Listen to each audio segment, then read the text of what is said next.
Hello and good afternoon. Welcome to this very special interview by HardLensMedia, which is located here at the Q4 radio station. HardLensMedia can be heard on Q4 radio every Saturday from 11 a.m. to 1 p.m. Central Standard Time. Today's special guest is Demel Hannah. We've interviewed him before sometime in July for the re-entry program.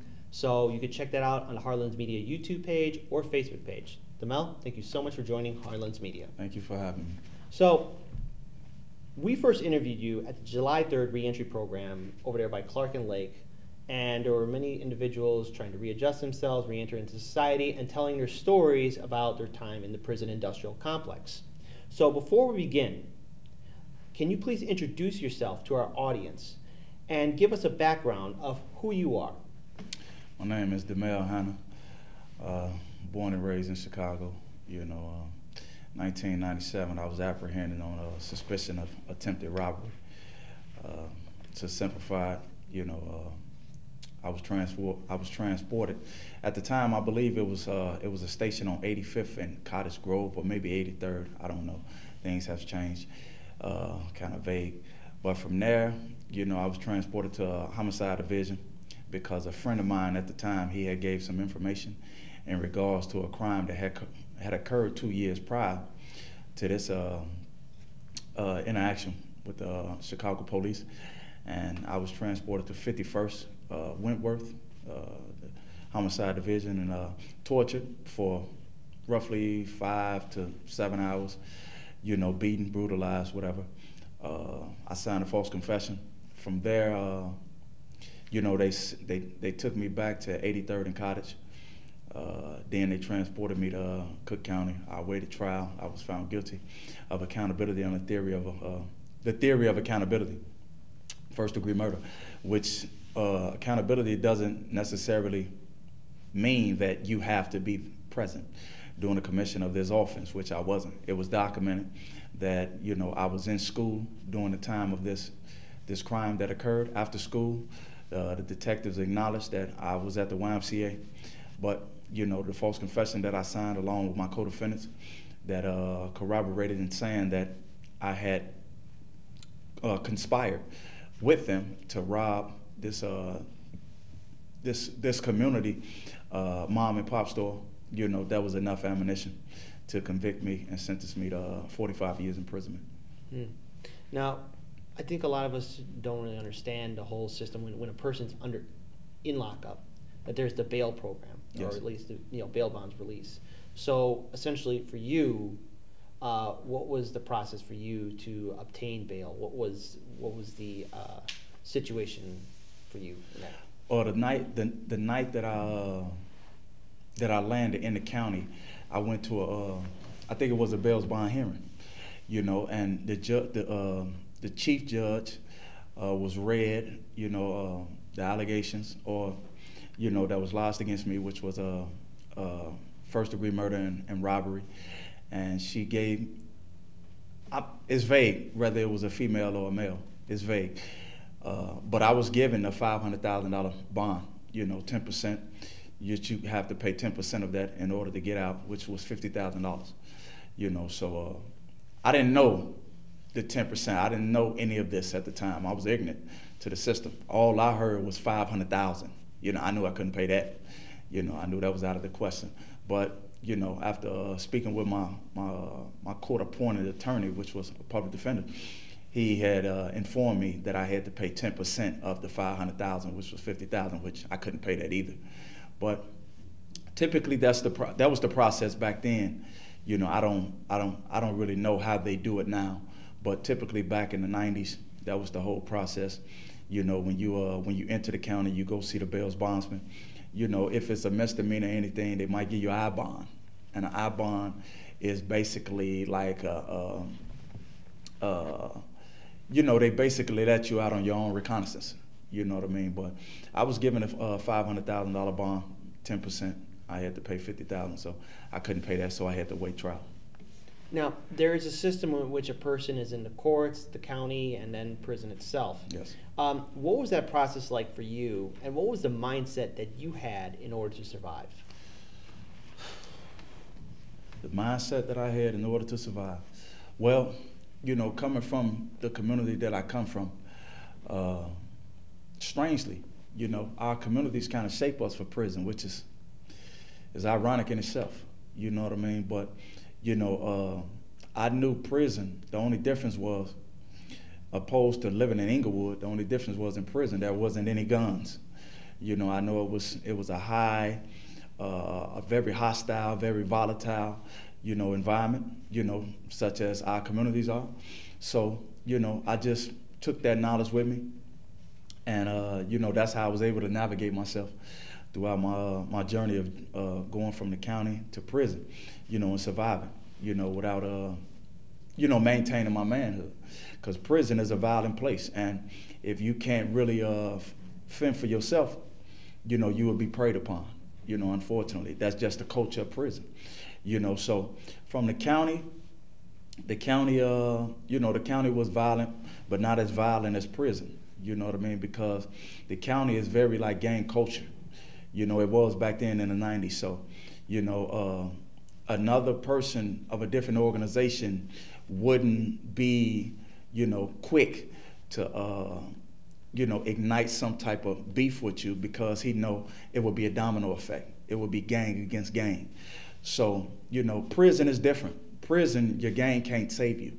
You know, if you're in a room with a predator, you know what I mean, you have to save yourself. So, you know, my mind state throughout my 18 years of imprisonment was just, you know, just be a man. You know, be a man, respect everybody, regardless of class, color, or creed, you know, but just be a man. And, you know, it's crazy because prison, you can't let anybody get over on you, because it's such a dog-eat-dog environment, you know, and if this individual feel that he got over on you, the next guy may feel he could take something from you.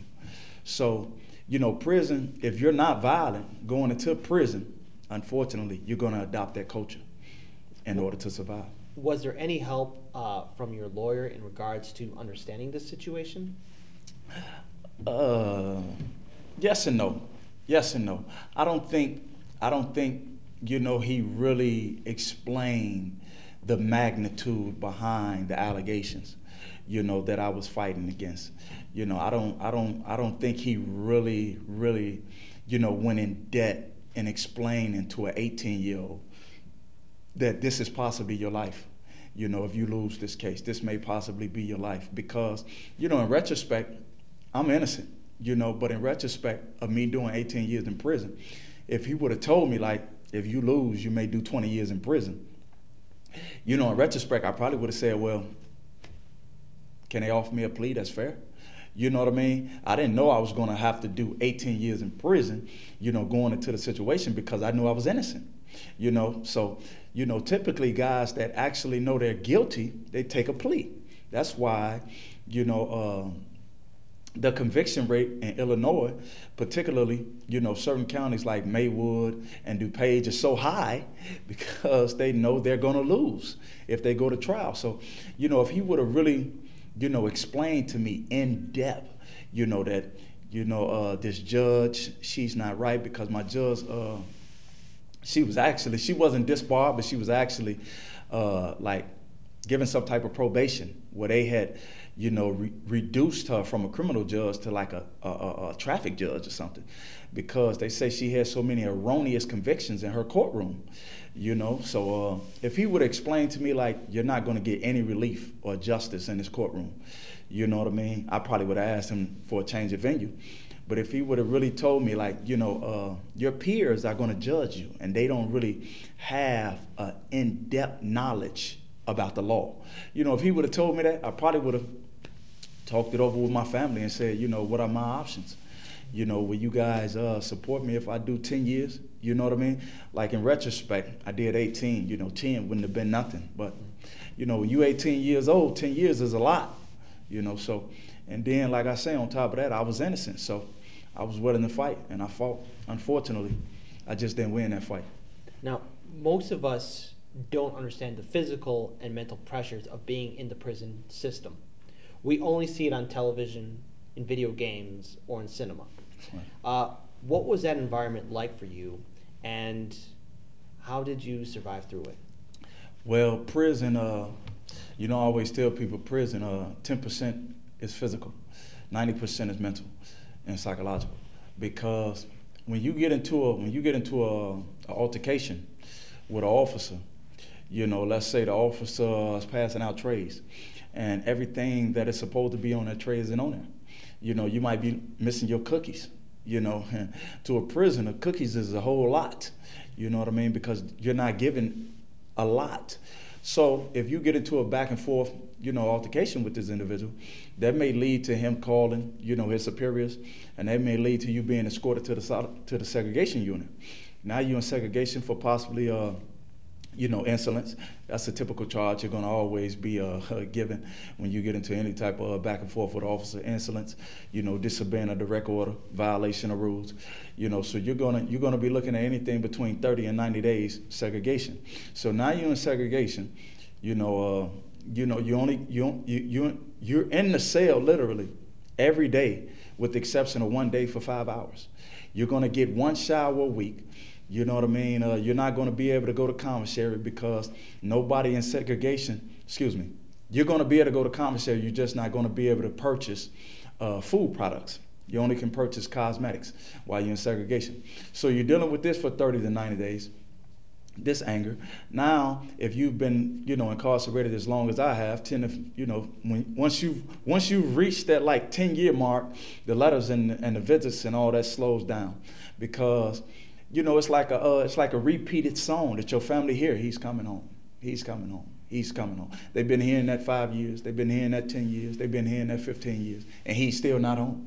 So, unfortunately, prison, it has the effect of destroying your family. It has the effect of separating, those loved ones from you. So you begin to do this by yourself. So you're going through all these different mental situations, predicaments in prison, and you don't really have that support system, that safety net that's telling you we love you, just keep pushing, just keep pushing. So you're trying to find this reservoir of energy from somewhere, so that's why a lot of individuals, they turn towards, religion in prison, because you need something to keep fortifying you through, and, prison is 90% mental. And it's 10% physical, because after you have fought and you've wiped your wounds off, you got to deal with the reality that now you got to possibly sit in segregation for a year. So yeah, prison is way more mental and psychological than it is physical, way more. Were there any types of programs that were there to help assist prisoners? It sounds like there's nothing but a system of violence in there, but there has to be some form of programs that help people rehabilitate themselves so that they can reintegrate themselves into society. Was there any type of program available for you when you were locked up? Well, society says prison is about rehabilitating and reforming. That's rhetoric. You know what I mean? It's essentially about dehumanizing. It's essentially about imposing punishment. But rehabilitation is a choice. It's not nothing that the institution forces upon you. And different institutions have different programs. The Maxim institution, Stateville, Pontiac, Menard, they have no programs. But when you get to a lower level institutions such as the Danville, Illinois River, Dixon, Hill Correctional, where I was released from, they have programs. So if you are an individual that is aware of society and how it has changed and how it has become a credential-oriented society, you're going to be aware of the fact that, and you're going to reassert this to yourself, that I have to at least, try to acquire some form of piece of paper. So when I get out and I apply for a job, I can show that even though I was in prison, I spent my time productively. You know what I mean? So yeah, certain prisons, like I say, throughout the state of Illinois, they do have programs. They do have programs that the prisoner can take advantage of. Now, as far as programs that deal with, like, helping you fill out an application, helping you really just change, and reform your way of thinking. It was only one program that I knew of. It was called Lifestyle Redirection. You know what I mean? And it was a 12-week program, but it only allowed like 15 prisoners at a time. You know what I mean? So, you know, it was a 12-week program. So, you know, like if you're waiting to be on the list, but an incident occurred and you go to segregation, you're back.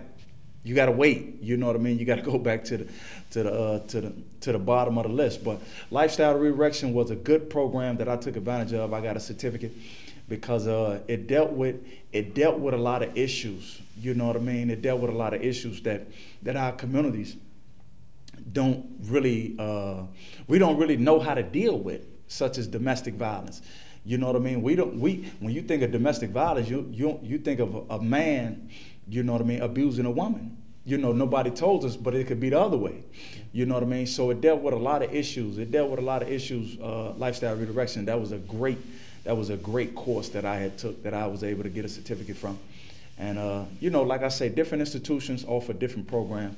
But the maximum institutions, they don't really offer any programs because they feel like those guys are never getting out. Mm. Now, we've all heard the stories and reports of brutality that is prison life in the United States. Internationally, the United States is #1 in first world nations with the most incarcerated people, and the prison population in our country is mostly made up of people of color. Sadly, there's a cycle that is set up that funnels prisoners right back into prison due to the lack of help and resources once they're outside. Yes. Grassroots organizations and communities are demanding that there must be changes in regards to this policy and the war on crimes. As someone who has gotten out of prison, what type of legislative actions would you like to see done in regards to the rights of prisoners re-entering society? Well, the most important thing that I believe our legislators need to do is reinforce trades back into the prisons. You know, that's trades are non-existent. You know, if we could reinforce a trade, because if someone come out of prison and he has a carpentry, you know, certificate or degree, or he has a degree in plumbing, you know, he has a degree in construction, or, you know, if they could work out something with some of these CDL programs, which is what I did when I got out. I'm a CDL driver. They could work out something with some of these CDL programs because they have a lot of area in these prisons and around them. Whereas, you know, they will allow these individuals to possibly get their CDLs. I believe that would be so beneficial, you know, to guys when they are, you know, reintegrating themselves back into society. If they're coming out and they really know how to use their hands, because, you know, this is my opinion. You know, a person that's been incarcerated for such lengthy time and he come out and he's looking for a job, you know, in a warehouse, I don't know how long he's going to be able to maintain that job in a warehouse, because those jobs are seasonal. You know, they're not permanent jobs. So I believe that the legislators really need to connect with the industries that's already operating in the prisons, you know, hold them to some accountability, make sure it be some reciprocation going on. They need to really reinforce trades. I was telling an individual, one of my friends, and he was telling me, man, I'm trying to get my bachelor's degree. And I was telling him, that's good. You know, those good aspirations. I have my associates, but unfortunately, I couldn't even do nothing with it. You know, when I got out, I couldn't even really do nothing with my associates, which made me say, okay, I got to reevaluate. You know, I believe if I, you know, get my CDLs, which is a demanding industry, which is an industry that doesn't really have a lot of discrimination. See, that's the thing. You know, when we come out of prison, it's so much discrimination. You know, Michelle Alexander wrote a book called The New Jim Crow. You know, that X is like, you know, get away, stay back. You know, when we're honest on our job applications and we say we've been convicted of a crime, automatically we're disqualified before we even get the interview. You know what I mean? So, you know, I believe we need to ban the box, you know, on the application that says, you know, have you been convicted of a crime? I believe we need to ban the box. I believe the legislators really need to hold the industries that operate in these prisons, you know, accountable. It has to be some reciprocity. And I believe that the legislators, along with Springfield, they need to reinforce trades back into the institutions so the individuals can come out, you know, and they have a construction degree, they have an electrician degree, they have a plumbing degree, and possibly they can come right out and, you know, matriculate into some type of CDL program. Because like I say, the trucking industry, in my opinion, is the most non-discriminative industry probably in this country. You know, they don't discriminate. Only thing they're concerned about is, are your licenses are valid? Do you have any DUIs? If no, okay, get this product here. You know what I mean? And yeah, I believe because the recidivism rate in Illinois is so high, because you know a lot of us that go to prison that's come from the Austin area, that's coming from Inglewood area, that's coming from West Pullman. You know, when we coming out, we're coming right back into those communities. You know, we're coming right back into those communities without any job leads. The prison, when we leave, and they're not telling us, well, if you go here, if you go here, if you go here, they're going to help you find gainful employment. The prison, they don't do that. You know, it used to be something called, right before you got out of prison, it was a 2-week program. I forgot the name of it. It'll come to me. But it's not even 2 weeks anymore. You know, when you get out, when you're scheduled to be paroled, they send you over there and you watch videos on sex education. You know what I mean? It's crazy. They don't even really like give you leads on jobs.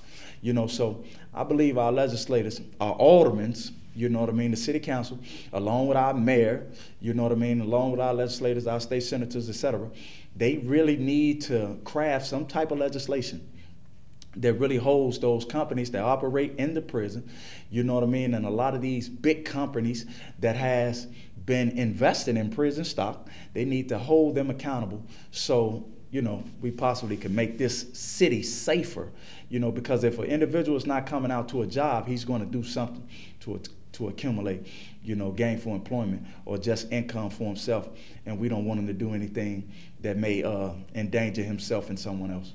Now, when we first interviewed you, you talked about the grievance system and how you used it. For our audience, what does the grievance system do for prisoners, and what was your experience like when you used it? Okay, the grievance system is basically a way of us filing a complaint.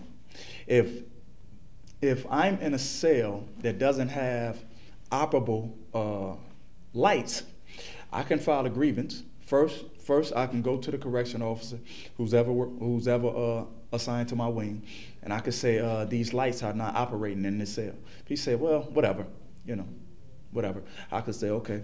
I can file a grievance. On the grievance, I can state that I informed the assigned officer that was working my wing about the lights being inoperable, you know, and I can explain on the grievance, you know, everything that it's an inmate manual. Every institution, when you enter the institution, they give you an inmate manual. Rules and regulations that you must adhere to, and rules and regulations that will be enforced, you know, that the institution will enforce. So I can go to the inmate manual, you know, and I can assert, you know, that it is unlawful to have me in a cell and everything don't work. You know, so the grievance system is a powerful tool, and really essentially it's the only tool, only weapon that a prisoner have when he's trying to, you know, get efficient and fairness, you know, within the institution. You know what I'm saying? So the grievance to me, I didn't really know the magnitude nor the power of the grievance until an older gentleman had told me. You know, I just used to get into a lot of arguments with officers, and he used to say, you're never going to win that, man. You know what I mean? Utilize the grievance system. And I'm like, what is that? He like, you don't know what your amendments are? And I'm like, yeah. What is it though? And he like, well, your First Amendment, man. You have, you know, your freedom of speech and, you know, freedom to petition the courts for redress of grievances. You know, and I'm like, well, I mean, what you mean petition the courts? Well, if you have an issue, you know, you can first go, you know, on the institutional level, you can use the grievance system. If you can't get any relief on the institutional level, you can go to the federal courts or to a circuit court. I'm like, you could do that with a piece of paper that the institution gives you? He like, yes, it's a very powerful tool that you can use, you know, when you feel you've been mistreated within the system and you feel that the institution isn't giving you everything that you deserve justly. So the grievance system is the most powerful tool that a prisoner has at his disposal. Now let's, of course, address another thing. When you were leaving prison, what were the challenges that you faced when you re-entered society? The challenges that I faced when I re-entered society, I'm glad you asked me that, was being around people, actually. You know, now that I think about it, when I had to really ride the L, you know, to get to certain places, that was a little sense of paranoia that I had, you know, because I hadn't been around. I've been around people, but I knew those people. You know what I mean? Like, I knew that environment. And out here, you know, it was kind of weird. It was kind of weird for me, you know, for about 3 to 6 months, you know, really just adjusting to being around people. And then out here, it's kind of funny. I hear people are like nonchalant about certain things. They might bump you and don't say excuse me. You know, in prison is already it's high volume male testosterone. So, you know, when somebody bump you, they're going to say excuse me, because that may entail, you know what I mean, violence. That may entail an argument. But out here, people are just so on the go. You know, I had to get used to, I had to really debrief myself, like, nah, that person, he accidentally or she accidentally bumped you. They're just in a rush. You know what I mean? They're just in a rush to tell you, excuse me. So, you know, it was a little paranoia that I had, you know, them 3 to 6 months. You know, it was an adjustment. You know what I mean? It was an adjustment, and nobody really helped me. I had to really do this for myself, you know, and I think there should be a program, you know, because we witness so much trauma in prison. You know, we witness so much trauma in prison, psychological trauma, you know, that, you know, we're not being debriefed. What were the programs, real quick, what were the programs that actually helped you reintegrate into society? None. There were no programs at all? Well, when I got out, yes, when I got out, SAFER, excuse me. The SAFER's program, I had to do my anger management. I had to do my anger management and my mental health evaluation, you know, because I think mental health, because I did 18 years in prison, they wanted to, you know, see was I sound and everything. Mm-hmm. So I did anger management. That was a part of my parole stipulations.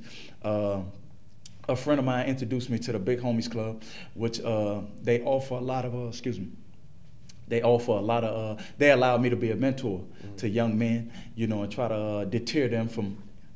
And real quick, where can we find them on social media, the groups that actually helped you out? Yes, Big Homies Club is actually, we're on Facebook.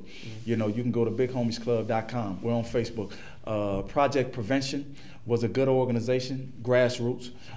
Switch Lanes, the brother name is Anthony McIntyre, good organization.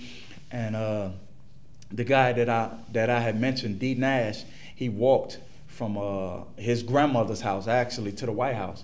You know, he has an organization called Replace Guns with Hammers, because these young men in our community, you know, they use guns as a way to resolve all their conflict. You know, and then they're born into these communities that's blighted. So, you know, he's trying to replace those guns with hammers and rebuild a community. Well, that's a good note to end on. Thank you so much for joining HardLensMedia. We're very happy to have you here. And peace, everyone. Let's all do what we can to build a better future. Thank you.